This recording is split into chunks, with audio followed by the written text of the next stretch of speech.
In my past life, my sister forced me to marry an ugly and poor thug. 10 years later, that thug became a billionaire stock market genius, and I lived in luxury. After being reborn, my sister rushed to hold the thug's hand and did everything she could to marry him. But she didn't know, the real stock genius was me. Her man knew nothing and was just a puppet I put on stage. When I was reborn, I was in a dim sports equipment room. In front of me was a figure breathing heavily. It was my ex-husband, Jack. He ripped open my shirt buttons and pressed his face to my neck like a wild beast. I was weak, my limbs spasming uncontrollably. In the chaos, I realized time had turned back. I was 17 again, back to the day my sister Wendy drugged me. Just as Jack was about to tear off my shirt completely, the sports room door busted open from the outside. Someone rushed in. It was Wendy. She looked like she had sprinted over, her hair sticking to her sweaty face. She didn't care to fix it and hugged Jack tightly. "Jack, don't be with her, you're mine." I suddenly understood. Wendy and I had both been reborn. In the past life, Wendy liked the school heartthrob,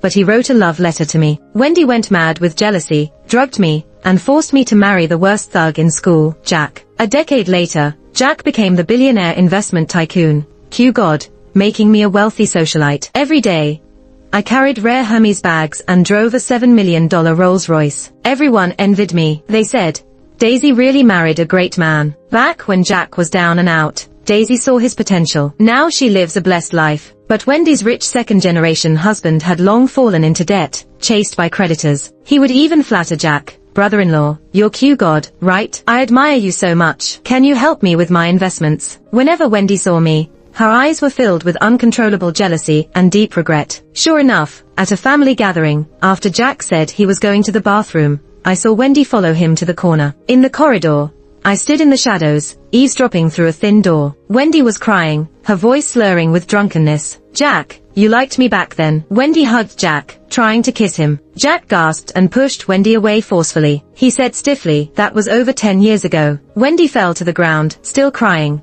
"Have you forgotten? You brought me breakfast every day, gave me rides, said I'd always be your goddess, and you'd do anything I asked. Jack, you were supposed to be mine." Jack ignored Wendy, hurriedly fixing his clothes she messed up, and stormed out. His expression was like facing an unavoidable plague. Wendy lost all hope, slumping on the cold bathroom floor. I opened the bathroom door, looking down at her, and spoke coldly. "Stop sitting there. Anyone who knows would think you failed to seduce my husband. Anyone who doesn't might think you're acting in some sad teen movie." Wendy looked up sharply, her eyes full of hatred. "Why you, Daisy? What makes you better than me? Why do you get to marry into wealth?" I coldly shook off her hand. "Get it straight, Wendy. I'm with Jack because of you. Seeing Jack successful now, you regret it. Too bad, it's too late." Wendy stared at me intensely, then shook her head and laughed viciously. "Daisy, you're wrong. It's not too late." Back then, I didn't understand what she meant, but now, looking at my 17-year-old body, I understand. Wendy might have bound some kind of system, and brought us both back to 17. Living another life, she wants to win back the man who should have been hers. Now, in the sports equipment room, Jack was breathing heavily, his face filled with desire. He looked at me. "I feel terrible." Wendy forcibly turned Jack's head, making him look at her instead.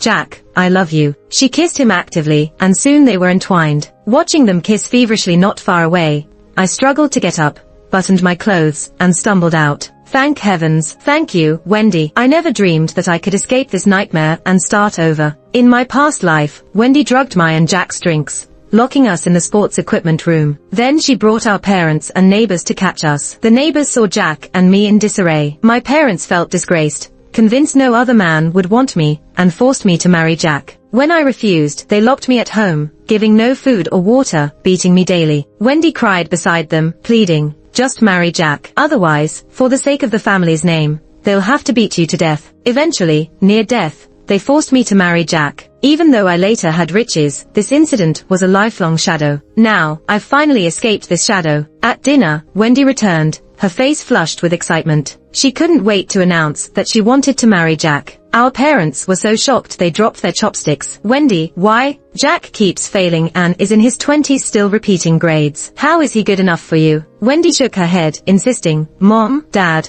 I promise you, Jack is just down now. He will have a great future." Our parents couldn't believe it and tried to convince her more. Mom even started to cry. Finally, annoyed, Wendy shouted, "It's no use stopping me. I've already given myself to Jack." She touched her belly, I might already be carrying his child. Our parents were stunned. Seeing her parents' shocked and hopeless faces, Wendy calmly smiled. She sat down next to them, lovingly putting her arms around their shoulders. She started to comfort them. Mom, Dad, you have to trust your daughter. Remember when I told Dad not to get involved in business, and Mom to stop going to that shady clinic out east for treatment? Guess what? The guy who advised Dad just ran off with the money, and that dodgy clinic had a serious medical mishap. See, everything I say comes true. People have been calling me a lucky star since I was a kid. Did you forget? After Wendy spoke, her parents' expressions began to relax. She continued to persuade them. So, you have to trust my judgment in men too. Jack is destined to be wealthy. We'll have a great life. Mom was the first to waver. Really? Wendy laughed. Of course. Dad, too, began to believe Wendy. He started worrying. If Jack gets rich, will he mistreat you? Wendy smiled calmly. No way. Jack is the type who spoils his wife. I remember in my past life, after Jack's identity as Q God was revealed, countless young beauties chased after him, but he only had eyes for me, his original wife. He'd open the car door for me, serve me food during meals, and would follow my lead. Wendy's current husband, despite being deep in debt, couldn't stop ogling younger girls. No wonder Wendy was so jealous. Listening to Wendy praise Jack in front of our parents, I silently ate my meal, pretending not to hear. But even though I ignored her, Wendy wasn't done trying to make herself known to me. That night, Wendy barged into my room. She stared at me, engrossed in my homework, and sneered. Daisy, don't think I don't know what you're up to. You pretend to be all quiet, but you're scheming to steal Jack from me, right? Honestly, my sister's mindset was laughable. It's almost embarrassing to admit she's my sister, but I was happy to let her misunderstand. If Jack could occupy all her attention, she wouldn't compete with me for what's truly important. As she talked, Wendy came closer. She grabbed my chin, forcing me to look at the mirror beside us. You might as well give up. Look at yourself. How could you ever compete with me? In the mirror was a skinny, dark-complexioned girl with thick-rimmed glasses and a worn-out school uniform. Next to her was Wendy, with her fair skin, silky black hair, and wearing a trendy dress. She was a head-turner on the street. I wasn't as pretty as Wendy. Plus, our parents were biased, giving Wendy the best food and clothes while leaving me undernourished and sickly. The contrast was obvious. Look at you. Do you really think any guy would like you? Wendy kept on taunting, as if venting all her past frustrations. Jack was my lapdog. He only married you because he couldn't get me. Next time, I won't give you the chance. Once I'm of age, I'll marry him. When he becomes Q God, you'll have no chance. Half of all that wealth will be mine. Wendy's eyes gleamed. Yep, at his peak, Q God had assets worth billions. A divorce could get her half, plenty to live off and date whoever she wanted. I twirled my pen, bowing my head deeply. Wendy thought her words struck a nerve, but I bowed my head to hide my smile. Dear Wendy, I love how you underestimate me. Your ingrained arrogance means that even if you relived 1,000 lives,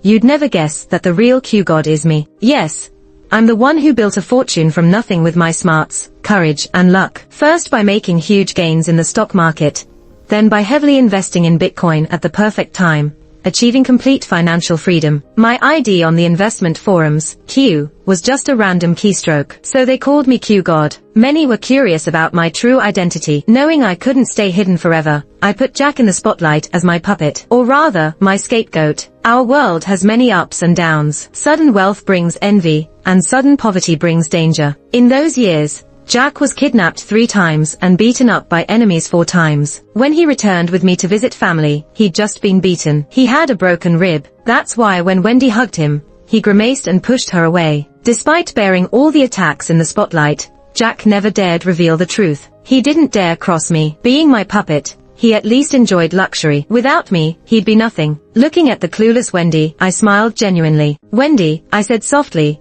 I wish you and Jack a lifetime of happiness. Go ahead. Bind yourself to him, but I'll focus on my exams, save money for college, and get far away from this family. I sincerely hoped Jack and Wendy would stick together. However, after school, Jack stopped me. He skidded his bike to block my path and gave a cocky whistle. Daisy, you look great today. What's the occasion? I stepped back, feeling a chill. I knew Jack's true nature. He was a complete creep. In his world, the unattainable was always the most desirable. Last life, it was Wendy. Now it was me. Clenching my teeth, I tried to sidestep him. I'm going to work. Let me pass. I've been working at a supermarket recently, helping with the cash register to save some money for myself. The boss is really nice. Seeing me in a school uniform that's too short and doesn't fit, he gave me some of his daughter's clothes to wear. A light blue cardigan and a snowy white skirt made me look a lot prettier than usual. Turns out, Jack noticed me. Right now, he's coming over, grinning slyly. Working? Doing what kind of work? I've got some work for you too. Want to do it? He said while trying to get closer to me. I held back my nausea, quietly slipped my hand into my bag, and grabbed a pair of scissors for self-defense. But before I could take them out, someone rushed out from the side. She shoved me aside hard and stepped in front of Jack protectively. Daisy, why are you always sticking to Jack for no reason? Her voice was loud, finger pointing at my nose. Trying to seduce Wendy's fiancé. Have you no shame? Jack stood at a distance, touched his nose, and chimed in. I just happened to meet Daisy while riding my bike, and she wouldn't let me leave. Hearing this, Wendy got even angrier. Daisy, still not giving up. Look at yourself in the mirror. Do you think you're good enough for Jack? I'm marrying Jack for sure. If you dare seduce him again, I'll have our parents sell you to the mountains. She then pulled Jack away and left, but clearly, she still wasn't at ease. That night when I got home, I found my room had been ransacked. The tin box where I kept my savings was lying open in the middle of the room. All the money I had saved from working at the supermarket was gone, and Wendy held the cash in her hand. Wendy, looking smug, waved the cash in one hand and pointed at my nose with the other, her long nails almost poking my face. This is the stash of money Daisy has been hiding. She's been hanging out all the time, actually going to sleep with the supermarket owner. I saw him give her money and buy her new clothes. Wendy pointed at the cardigan and skirt I was wearing and sneered. Now, everyone probably knows there's a mistress in our family. Before I could say anything, Dad, with a gloomy face, rushed over and slapped me hard. Mom stood beside him, crying and complaining. People said this girl was unlucky. I took so many abortion pills and still couldn't get rid of her. Now look, she's disgraced our whole family. That's how my parents are. They've always unconditionally favored Wendy. Wendy could do no wrong. I, labeled a jinx by a fortune teller before birth, caused Dad's business to go bankrupt shortly after I was born. So, whatever I do is wrong. Then Dad seized all my savings and started beating me with a belt. Wendy stood by with a self-satisfied smile, her tone manipulating, but pretending to be sympathetic. Daisy, don't blame Dad for beating you so hard. If he doesn't, you won't learn your lesson. Girls need to have self-respect. Don't you ever earn that dirty money again. I passed out from the intense pain. When I woke up, I was lying in the yard. My parents had taken Wendy shopping. Wendy was going to get engaged soon, so they were buying her a nice dress. I had lost all my savings, and I didn't even have any medicine around. Struggling to get up, I made my way outside the yard. Next door was my cousin's house. Only his wife was outside doing laundry. Seeing me so debilitated, I couldn't even speak. She was shocked. Daisy, my gosh, what happened to you? My cousin's wife dropped the clothes and came to support me, only to find her hands smeared with blood. Hold on, I'll get some medicine for you. Lying on the ground, I looked up at the sky. The moon was bright, but there are always dark corners in the world that it can't shine on. My cousin's wife was applying medicine to my wounds. How could your parents be so cruel? After all, you're their own daughter, she lamented, wiping away tears. She was a kind-hearted woman but had a hard life. Barely literate, she had to quit school after 3rd grade to help at home. Later, her father sold her to my cousin to pay for her brother's bride price. Now, she was tenderly treating my wounds, and I touched her arm, which was also covered in scars. My cousin often beat her. In my previous life, she died before I turned 20. After a long silence, I suddenly asked, do you have any savings? She paused, then sighed in relief. I do, about 2,000. Why? I'm not asking for your money for school. I want to help you earn more, I explained softly. I can turn your 2,000 into 20,000, even 200,000. She laughed, not believing me, and spoke to me as if speaking to a child. Take the 2,000 for school. You can pay me back when you graduate. We're family, no interest, of course. I stayed quiet, gazing at the endless night sky. In my last life, I returned too late to save her. This time, I'm determined to help her. And myself. Wendy, you're too foolish. With the chance to turn back time,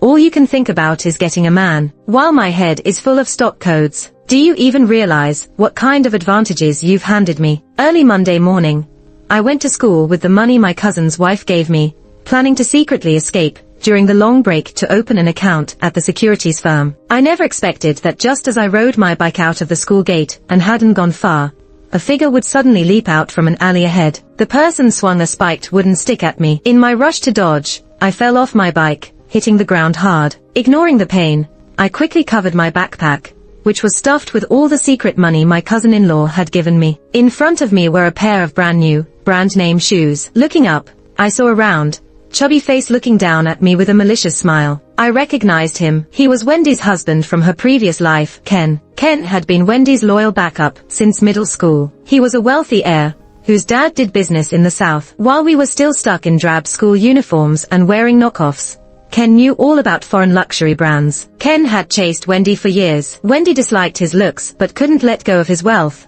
so she kept stringing him along, using him as her backup throughout her teenage years. Eventually, Wendy got older and didn't find a better catch, so she married Ken. Little did she know, shortly after their marriage, Ken's family went bankrupt. Wendy, who had invested with them, was also implicated. The whole family ended up in debt and couldn't even use public transport. No matter how miserable Ken might be in the future, at this moment, he was still that arrogant, wealthy scion. No one dared to offend him. So, protecting my backpack, I cautiously stepped back, not wanting a direct confrontation. But Ken wouldn't let me go. He kicked my face with the toe of his shoe and sneered. Wendy always said her sister was a sneaky little brat. Caught you red-handed sneaking out of school. Where are you off to? I whispered. Just buying some stuff. Buying stuff. Ken laughed. His laugh suddenly stopped as he snatched my backpack, dumping its contents on the ground. Pencils and books scattered everywhere, and an envelope fell out. I tried to grab it, but Ken was quicker, picking up the envelope. So much money. Ken waved the bills. What are you buying? Wedding treats for your sister and me. He pocketed the envelope and said coldly,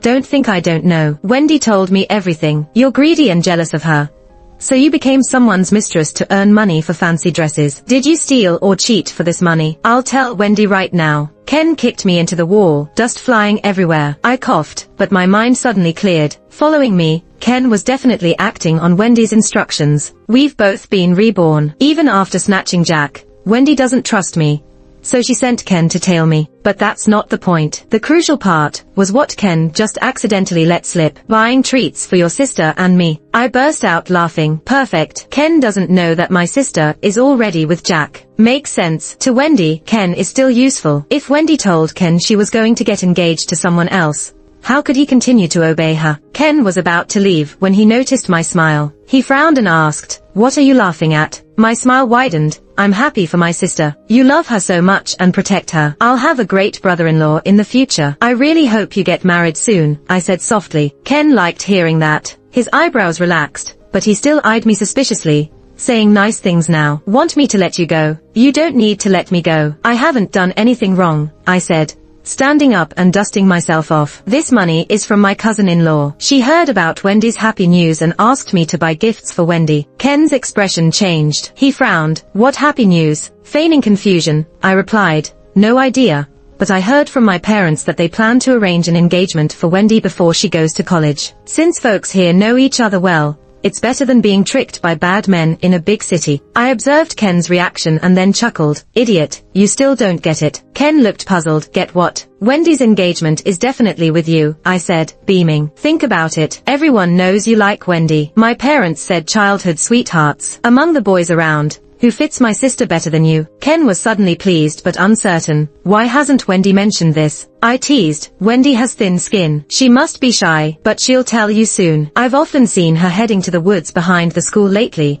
probably preparing a surprise for you. Ken, completely smitten, asked excitedly, really? Just go check, I suggested. I extended my hand. Give me the envelope. I still need to pick a dress for Wendy. Do you prefer pink or blue? I'll choose according to your taste. Calling him brother-in-law made Ken overjoyed. Without thinking, he shoved the envelope back at me. Pink. Then he dashed toward the school. I figured he was eager to see what surprise Wendy had for him. I smiled, whistling, as I hopped back on my bike, feeling great. This surprise would be one Ken would never forget. I reached the securities company, where my cousin-in-law Victoria was anxiously waiting outside. It was her first time in the trading hall. Seeing the fluctuating colors and numbers on the screen overwhelmed her. Daisy, can you understand this stuff? I didn't even need to look. Ever since I bought my first stock, the market trends from 10 years before and 10 years after have been engraved in my mind, unforgettable forever. I didn't mention any of this to my sister-in-law.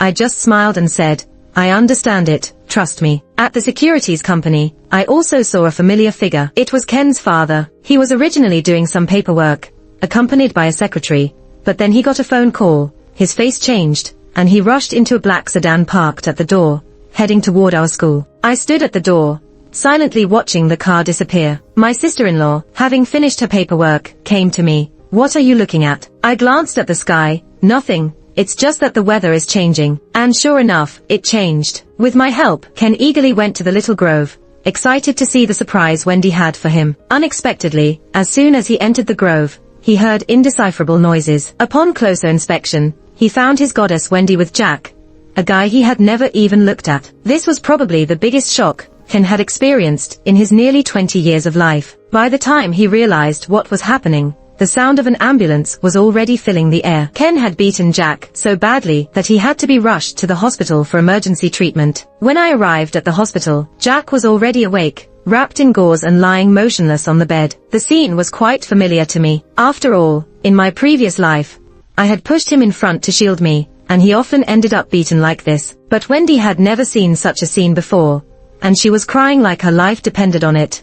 By Jack's bedside, Ken was brought into the hospital room by his father, who was initially worried about his son going to jail and wanted to negotiate a settlement. But Ken, like an enraged bull, charged at Jack the moment he entered the room. If it weren't for his father's two quick-witted secretaries holding him back, Jack might have been thrown out the window. "Ken, apologize now." Ken's father was urgent. "Apologize for what? I did nothing wrong." Ken panted heavily, pointing at Jack on the bed. "He assaulted Wendy. I beat him up because of that." Poor Ken. As a normal person without the perspective of rebirth, his first reaction upon seeing Jack with Wendy was naturally this. At this moment, Ken looked hopefully at Wendy. "Wendy, say something for me. I did it to save you." Ken's father also saw a glimmer of hope, looking at Wendy. "Young lady, you were a witness. Tell everyone the truth." For a moment, all eyes in the room were on Wendy. She bit her lip, hesitating for a long time. Finally, she blushed and said softly, "We were willing." Ken turned pale instantly. "What? Wendy, you can't be serious." Even though Jack was encased in plaster,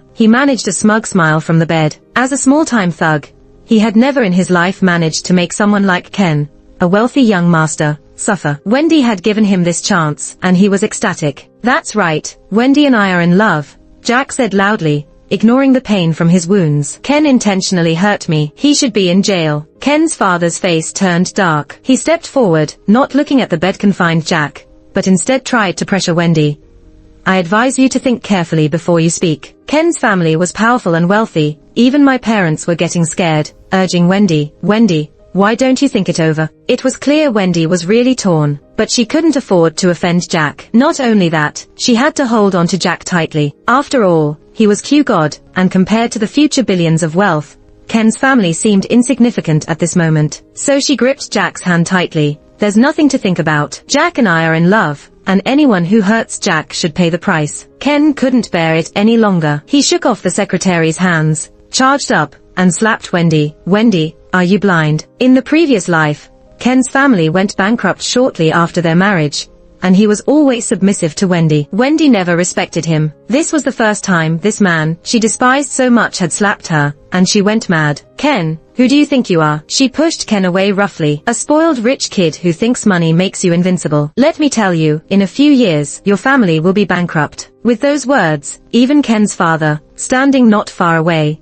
turned livid. Finally, Ken stormed out, and Wendy chased after him, leaving just my family in the hospital room. My dad was so anxious he was rubbing his hands together. "Wendy, why did you have to offend Ken?" My dad had recently started a small business relying on Ken's family resources. With Wendy offending Ken like this, his business was as good as dead. Wendy frowned impatiently. "Dad, don't be so short-sighted. Business is just business." She looked at Jack like he was a precious gem, gently saying, "With Jack, we'll have everything." In the following days, my parents were busy dealing with Ken's family making things difficult in business. Wendy was busy being sweet with Jack at the hospital. I was busy studying and making money. Everyone had a bright future. When Wendy came home to make soup for Jack, she caught me diligently working on my homework. "Study hard," she sneered. "Study as much as you want, but even if you go to the best university, you'll still end up working for someone else." I ignored her, focusing on my homework. In my last life, I was forced to be with Jack and never had a chance to go to college. Later, I earned a degree through adult education,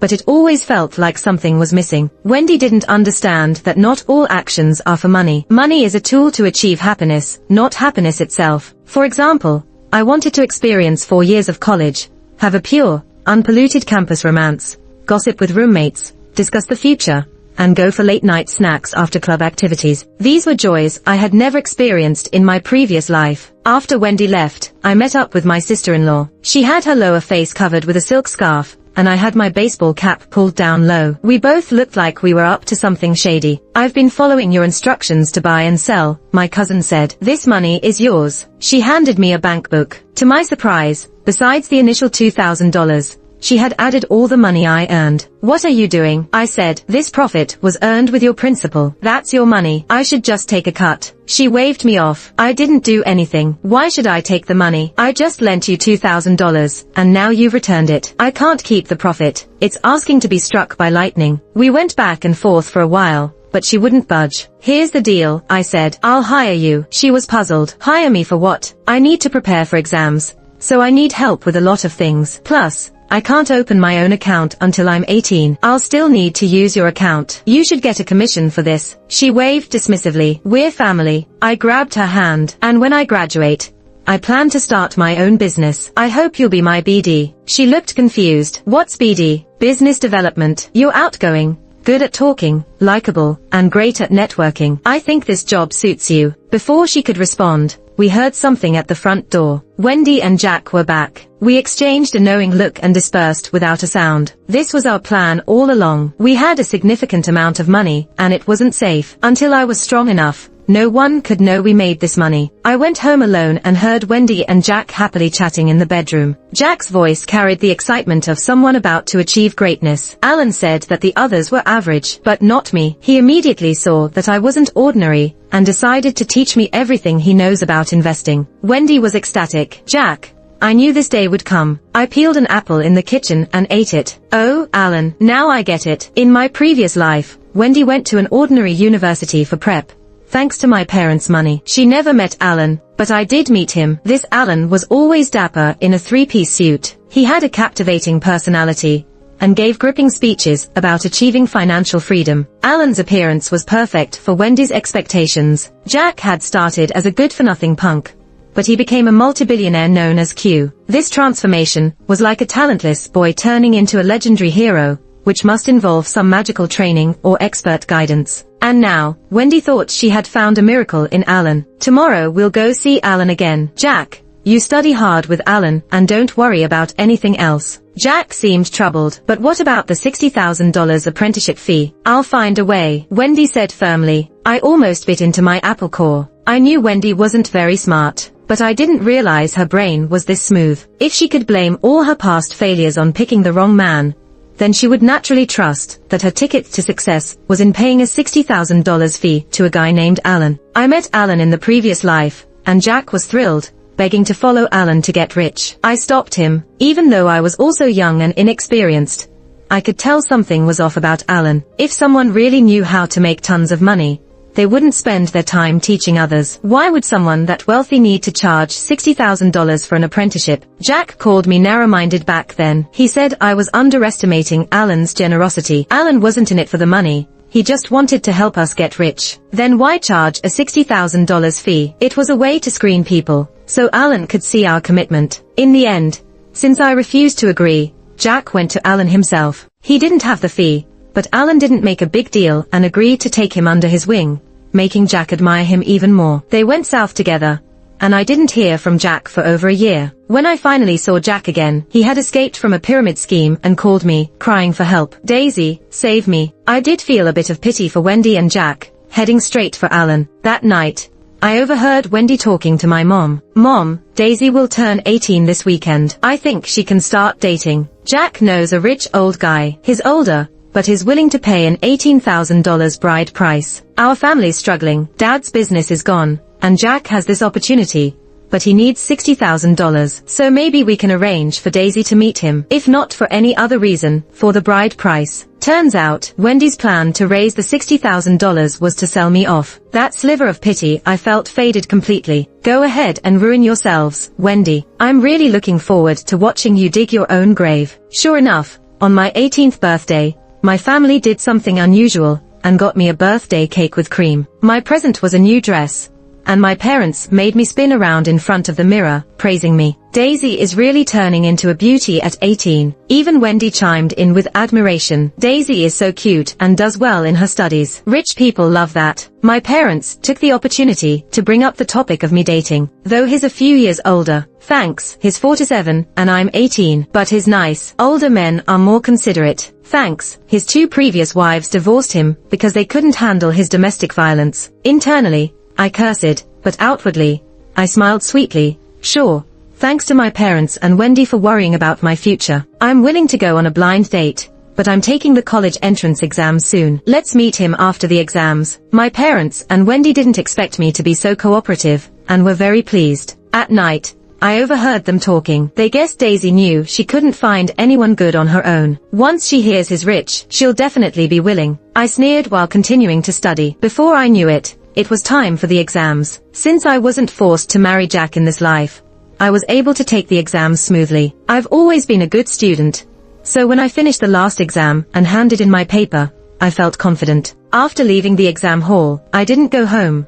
I went straight to the hotel. My sister-in-law Rachel was already waiting there. Here's what you asked for. She handed me a newly bought suitcase. Inside were clothes, a computer, a phone, and toiletries. All purchased according to the list I gave her. I wasn't planning on going back home. You know, if you leave like this, your parents will probably freak out. I grabbed the suitcase. Even if they freak out, it will only be because of the lost bride price, not because of me. I looked at my sister-in-law earnestly. Come with me, Rachel. This summer, I'm going to a place with lots of opportunities. You can be my BD, and we'll make a lot of money together. Rachel's hands, accustomed to housework, clenched the edges of her apron tightly. I could see she was scared. After a long pause, she sighed. Daisy, you go. You're meant for big things. I can't do it. Rachel said goodbye to Daisy and went home alone. She cried all the way. She hated herself, but she didn't even know exactly what she hated. She wasn't a brave person, and had spent the first half of her life following orders. When her parents told her to stop studying, she stopped. When they told her to take care of her younger brother, she became his second mom. When they told her to marry to get the money for her brother's bride, she married a man who hit her. Whatever her husband told her to do, she did. Everyone around her seemed to live the same way. No one resisted. The only person who taught her to resist was Daisy, a girl who had just turned 18. Girls at that age are always full of naive courage. But Rachel hadn't had courage even as a little girl, and now, at her age, she had even less. Rachel went home. The house was a mess. Her husband lay on the mattress, surrounded by empty bottles. As soon as she walked in, a bottle flew past her, shattering against the door frame, splinters hitting her. Home so late, trying to starve me. These kinds of conversations happened daily. Rachel lowered her head and went to the kitchen to cook. She chopped the vegetables loudly, trying to drown out her husband's curses, but the insults still flooded her ears. You don't work, you don't bring in any money, you eat my food, and live in my house. So you better take care of me. And don't give me any crap about that cyst medical record. I'm telling you, if you don't give me a son this year, I'll break your legs. Rachel silently chopped vegetables. A strange warmth flowed through her heart, and she chopped faster and faster. She remembered many things. She remembered her savings account, which had 10,000 in it, all left by Daisy, while her husband gave her only 1,000 a month for household expenses, and still blamed her for not knowing how to manage. Rachel remembered Daisy's words. Rachel, awakening is a long process, but also a sudden moment. We all think if we just bear it, life will go on. But it doesn't. There will be a moment when you think, I'm done. At that moment, you'll step into a whole new world. Rachel was chopping potatoes when her husband yelled, "Is it done yet? What's taking so long in the kitchen? Trying to starve me, running around all day. Should tie you up with a dog leash." Rachel suddenly slammed the knife onto the cutting board. She said, "Screw this." It was a peculiar afternoon. Rachel's husband suddenly saw his famously good-natured wife rush out of the kitchen with a knife, screaming, "Screw this. I'm done." Rachel ran out of the house. She left everything behind, her carefully managed home, her marriage, her original family. She didn't look back once. She ran down the road. Ahead was a stunning sunset, but she had a strong feeling. She was heading toward a new world. Just as I was about to leave the hotel for the train station, Rachel ran up. She had lost a slipper, her hair was a mess, and she still wore an apron. She came up, out of breath. "Daisy, I've made up my mind. I am coming with you," I said. "Put the knife down first." On the day she said goodbye to the old world, my sister-in-law Rachel had been chopping vegetables in the kitchen. In her excitement, she forgot to put the knife down. Luckily, the sight of the knife stopped her violent husband from trying to stop her, and she could escape safely. I bought Rachel a new pair of shoes and then got her a train ticket. She kept looking at me with bright eyes. Daisy, you mentioned making me a BD. What do I need to learn? Even though I'm old, I can learn. I corrected her. Also, you're not old. At 25, you still have time for everything. Yes, there's still time, she said cheerfully. Daisy, I think I can be a great BD. It's fine. Starting is always good. The future gives us plenty of time. The train started down the tracks, the sun setting like gold outside the window. My sister-in-law was excitedly studying a vocabulary book beside me, and I leaned against the window, gazing at the endless scenery. The next 10 years are going to be a decade of soaring success. Opportunities are endless. I'm ready. This time, I'm only going to do better than before. I saw Wendy again 3 years later. She and Jack had escaped from a pyramid scheme den and were making statements at the police station. Since I was a relative, the police called me in. When I saw Wendy again, I almost didn't recognize her. Even though only 3 years had passed, Wendy looked like she had aged 20 years. She already had gray hair and deep wrinkles between her eyebrows, while Jack was hunched over and had a sly look in his eyes. How should I put it? Went from a small-time crook to an old crook. Wendy couldn't recognize me either. I wore a silk dress with no logos, but you could tell it was expensive from the fabric. My previously dark and thin skin had turned fair and delicate, and my once dull yellow hair had become jet black and silky, casually draped over my shoulders. The car that took me to the police station was a familiar Rolls-Royce. The driver in white gloves opened the door for me, and bodyguards in black suits followed silently behind. Wendy was stunned watching me sit in front of her. No, impossible. I pretended to be confused. What's impossible? You didn't marry Jack. Jack is mine. Wendy's voice suddenly became hoarse and screeching. How are you rich? I frowned impatiently. It's been 3 years since we last saw each other, and this is how you greet me. When did I ever try to snatch Jack from you? He's definitely yours, rest assured. My tone was very cold. I already knew what happened 3 years ago. Right after the college entrance exam, I ran away. My parents couldn't find me, so the arranged marriage fell through. To raise the $60,000 for Jack's apprenticeship fee, Wendy took out a high-interest loan. She firmly believed investing in Jack was worth it, and no amount of interest could overshadow Jack's future wealth. Then one wrong step led to another. Loyal to Alan, they followed him south and ended up in a pyramid scheme den. They were controlled, beaten, and had their freedom restricted. Wendy nearly went crazy and repeatedly asked Jack, "Did you experience this in your past life?" But Jack hadn't reincarnated, so he couldn't answer her. At this moment, Wendy faced me, trying hard to figure out what went wrong. After a long while, she gave me a creepy smile. I understand now. You memorized the stocks Jack bought in the last life and replicated his actions this time, didn't you? I played with the jade ring on my finger. Couldn't be bothered to respond to Wendy. With that level of intelligence, she's really not worth talking to. A great opportunity to start again is right in front of her, and she could have at least memorized some lottery numbers, but nope. She just fixated on Jack. Doesn't matter. Jack escaped from the pyramid scheme. He can buy stocks later on. Daisy, you just wait and see. This lifetime, I will definitely live better than you. So, after leaving the police station, Wendy borrowed money wherever she could to raise enough for Jack to buy stocks. But I don't know anything about this. Jack was very perplexed. Don't worry, you're Q-God. You can buy based on your intuition. Jack didn't know what Q-God was, but listening to Wendy's flattery, and reading a few stories online about getting rich through stock trading, he got all fired up, thinking his turn was next. So he bought a large amount. At first, he actually made some money by luck. Wendy was overjoyed, and they soon invested all their money back into the stock market. Then, an unprecedented crash happened. Wendy couldn't believe it. She gripped Jack's hand. It's okay, Jack, you're Q-God. We can definitely make a comeback. They decided to get a good night's sleep and figure out a plan the next day. The next morning, Jack woke up,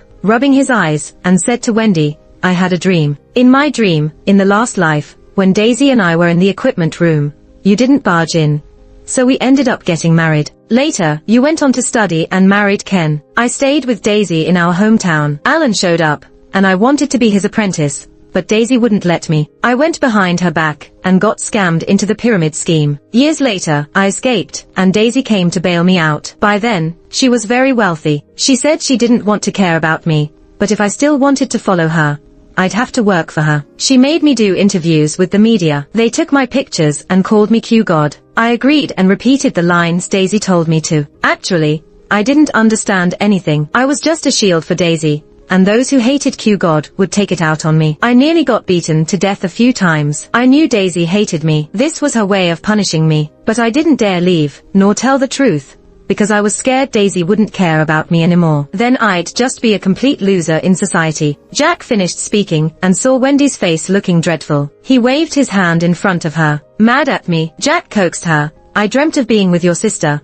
Are you jealous? Sorry, I definitely love you the most. Jack mumbled in confusion, but that dream was too detailed, wasn't it? Before Jack could finish, Wendy let out a piercing scream. She tore at her hair, screamed like crazy, and even banged her head against the wall. Jack hadn't grabbed her in time, and Wendy fainted. So, when your sister woke up, she was like this. In the mental hospital, I watched the woman before me. She had gone insane, sitting on the bed, laughing foolishly, and then bursting into tears. I gave so much, so much. I'm the female protagonist in a rebirth story. Rebirth heroines always rise to the top. Why didn't anything change? I told Jack to leave and sat down next to Wendy. You don't get it. Rebirth isn't what's useful. It's the advantage of information asymmetry, changes in thinking and perception, and you don't have any of that. But still, thanks for sending me back. I sincerely appreciate it. Because of you, I've lived a very successful life. Wendy stared at me. After a moment, she screamed again. Keep an eye on her.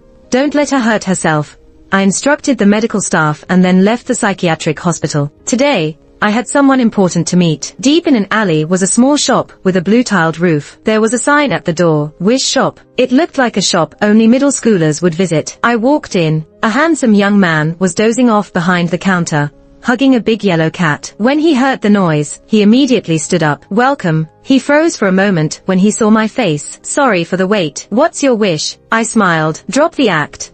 I know my sister got her chance at rebirth because of you all. It took me a long time to find this clue. This inconspicuous little shop had a manager named Victoria and an assistant manager named Jason. The information I found was strange. Victoria was just an ordinary college girl, but I couldn't find anything about Jason. At that moment, Jason handed me a cup of hot tea. I wasn't interested in drinking it. I got straight to the point. Name your price. I can pay whatever. I just have one request. No more rebirths for Wendy. Yes, that's what I want to do. Block Wendy's path to another rebirth. Jason was taken aback for a moment, then laughed. You might have misunderstood. Our actual client isn't Wendy, it's you. I frowned. Time reversal is a high-cost service. We only offer it to the most deserving customers. You were someone we selected a long time ago. Then why didn't you come to me? I asked. We tried. Many times we left flyers where you could see them, sent text messages, but you ignored them all. It was quite possible. I was incredibly busy, swamped in work. Even important emails needed my assistant's reminder. There was no way I'd notice what looked like junk ads. So we turned to Wendy instead. She had a lot of unresolved issues from her past and readily accepted. I raised an eyebrow. Did she know she was being used? Come on, used is a strong word, Jason said, shrugging. In the sunlight, his features glowed with a golden hue. Yes, we gave her rebirth. The cost was taking you along for the ride as well. All terms were laid out clearly, and she agreed. Straight business. As for what happens after, that's out of our control. Whether one defies fate or makes it worse is up to individual capability. We're not responsible, you see. Then one last question, I said. Why choose me? That's simple. You've already answered it with your actions,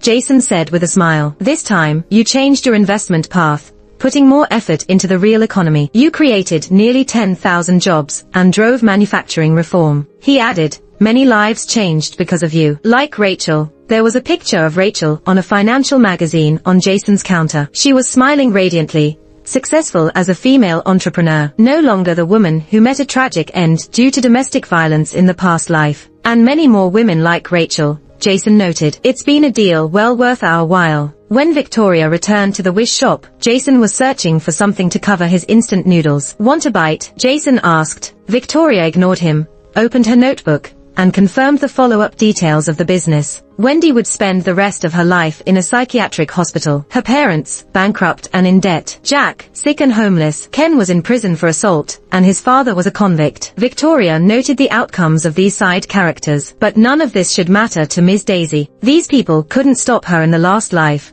and they couldn't in this one either. As Ms. Daisy said, she'd only lead more people to greater heights. Finished with her thoughts, Victoria looked at the noodles in front of Jason. "What's that?" "Instant noodles," Jason replied. "I asked if you wanted some." "No, I mean the thing beside it. The one you used to wipe the soup." Jason glanced over, dumbfounded. "It's the check Ms. Daisy left us." He had accidentally wiped the spilled noodle soup with the check Ms. Daisy gave to thank them. A check worth an enormous amount. It couldn't be used now. "Quick, let me go back 10 minutes. Quickly." Victoria was exasperated. "Jason, that's not how we use our power. Hurry, let me go back. It's over 50 million. A mini rebirth occurred within the shop, and the next wealthy client was probably already on the way.